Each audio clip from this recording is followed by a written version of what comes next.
93% des stocks de poissons sont surexploités ou pleinement exploités. Donc ça montre qu'il est véritablement urgent de repenser ce qu'on met dans notre assiette. Aujourd'hui en France, on mange 35 kg de poissons par an et par personne. Si on voulait préserver les écosystèmes marins, il faudrait se limiter à 8 kg, donc on est très loin. Salut, moi c'est Mallory et je suis la cofondatrice de Bluetopia. Moi c'est Julien, je suis le cofondateur de Bluetopia. Bluetopia, c'est une asso qui a pour mission de réinventer notre alimentation pour préserver l'océan. Et on fait ça à travers 3 piliers, inspirer avec des films documentaires, former avec des outils pédagogiques et un podcast, et agir avec des livrets de recettes et des ateliers culinaires. Et en une phrase, Bluetopia, c'est l'association qui vous encourage à réinventer votre alimentation pour préserver l'océan. Toute la vie qu'on retrouve sur Terre vient plus ou moins de l'océan. L'océan, c'est la vie parce que c'est grâce à une cyanobactérie présente de l'océan qui a créé un stock d'oxygène et qui nous permet de respirer nous, mais également les autres espèces. L'océan, c'est la vie aussi parce que ça capte une grande partie des émissions de gaz à effet de serre qu'on émet avec nos activités humaines, 30% en moyenne. Et donc sans l'océan, on aurait beaucoup trop chaud sur cette planète. On estime que ce serait en moyenne 50 degrés alors qu'on est à 15 degrés aujourd'hui en moyenne sur Terre. Les menaces qui pèsent le plus sur l'océan, je vais citer les 5 principales. Donc la première, c'est la surexploitation des ressources. Donc très concrètement, c'est ce qu'on met dans notre assiette, le poisson qu'on va pêcher. 93% des stocks de poissons sont surexploités ou pleinement exploités. Donc ça montre qu'il est véritablement urgent de repenser ce qu'on met dans notre assiette et de laisser les poissons dans l'océan. Et en tant qu'ancien instructeur de plongée, je peux vous dire qu'ils sont beaucoup plus jolis sous l'eau que dans notre assiette. La deuxième menace, c'est la destruction des habitats. Notre alimentation a un impact direct sur cette menace, notamment par les techniques de pêche les plus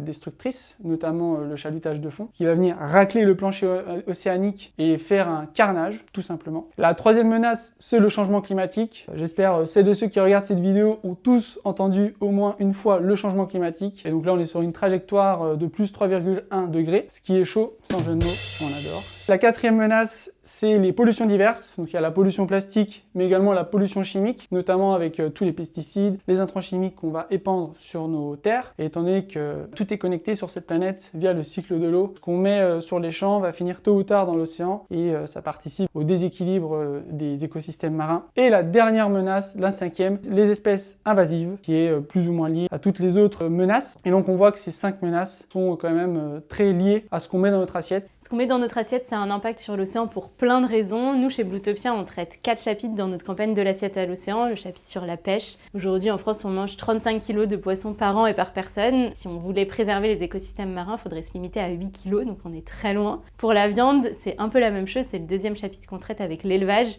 On en mange 80 kg par an et par personne. Il faudrait se limiter à une portion par semaine. Donc on est aussi très très loin.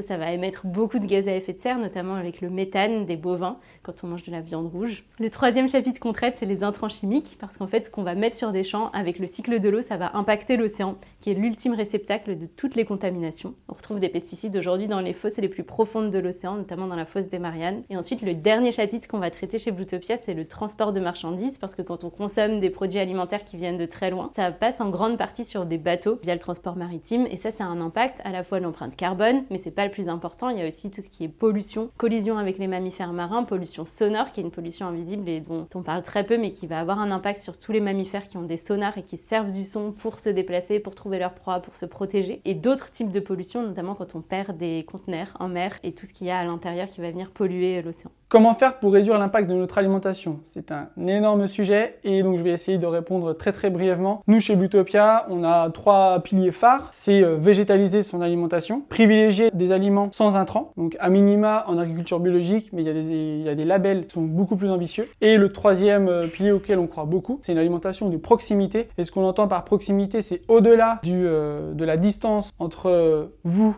le mangeur ou la mangeuse et le producteur ou la productrice, c'est surtout créer du lien social avec celles et ceux qui nous nourrissent, parce que c'est sans doute l'un des plus beaux métiers du monde et les pratiques les plus vertueuses, celles et ceux qui font le plus d'efforts aujourd'hui ne sont pas valorisés, sont un peu invisibilisés. Heureusement, aujourd'hui, il y a de plus en plus de médias comme Ecoyako, nous chez Bluetopia avec nos documentaires, on essaye de montrer celles et ceux qui essayent de transformer notre système alimentaire. Il y a des aliments qu'on trouve incroyables avec Bluetopia et qu'on a découvert à travers notre campagne de l'assiette à l'océan, ce sont les algues. C'est des aliments qui sont géniaux pour le climat, pour la biodiversité, pour notre santé et qui en plus sont très bons. C'est vraiment quelque chose qu'on a envie de pousser et qu'on conseille de tester sous forme de tartare, en bouillon, en salade. Il y a plein de choses à inventer. Les algues, c'est bon à la fois pour le climat parce que ça va venir capter des gaz à effet de serre via la photosynthèse et créer de l'oxygène. C'est bon aussi pour la biodiversité parce que ça crée des havres de biodiversité, des habitats pour plein d'espèces différentes. C'est des nurseries pour les petits poissons. On va retrouver des hippocampes par exemple dans des grands champs d'algues, même à côté de chez nous en Charente-Maritime sur l'île de Ré alors qu'on s'y attend pas. C'est aussi bon pour limiter l'érosion des côtes parce que les algues ça va créer comme une espèce de barrière un peu à l'image des récifs coralliens. Et c'est bon pour notre santé parce que c'est plein de nutriments. Les algues c'est un peu les légumes de la mer. Il y en a plein d'espèces différentes et donc chaque espèce va avoir ses bienfaits avec ses nutriments, ses protéines, son magnésium, ses vitamines. Donc on peut vraiment avoir plein de bienfaits qui vont venir remplacer les produits d'origine animale qui ont plus d'impact. Et surtout les algues ça permet de décarboner notre alimentation parce que c'est 5 fois moins émetteur que de la viande rouge par exemple en moyenne. On pourrait se dire que si on va récolter les algues du coup ça va impacter la biodiversité mais en fait si on les récolte à la bonne saison avec les bonnes méthodes, donc en les coupant et pas en les arrachant, en laissant une bonne partie de l'algue pour qu'elle puisse continuer sa photosynthèse, alors ça permet de biodynamiser les algues sans abîmer le milieu. Et on a rencontré des récoltants et des récoltantes d'algues sur l'île de Ré qui multiplient par 3 le volume d'algues chaque année grâce à leur méthode. Donc on peut évidemment agir à l'échelle individuelle en changeant notre alimentation, mais on peut aussi agir à l'échelle collective. Nous chez Bluetopia, on est en train de lancer un nouveau programme qui s'appelle la Convention européenne de Bluetopia, la CEB, pour accompagner 15 jeunes de 13 à 30 ans pour aller dans les instances européennes proposer des réglementations pour une alimentation plus soutenable et donc faire changer vraiment le système en profondeur. Pour candidater, si vous avez envie de participer, c'est jusqu'au 29 novembre à midi, très précisément. Et attention, spot promo, petit placement de produit. Non, ça c'est le livret de recettes Bluetopia qu'on a créé en 2022. C'est un projet qui a été initié par Dune Stora-Simonet qui était à l'époque en stage chez Bluetopia et qui est aujourd'hui trésorière de l'association. C'est un livret où il y a 15 recettes de saison en plus, entrée plat dessert, 100% végétal, bonne pour vous, bonne pour l'océan. Et c'est à prix libre, donc vous pouvez donner 1, 10, 20, 100 €, c'est vous qui voyez.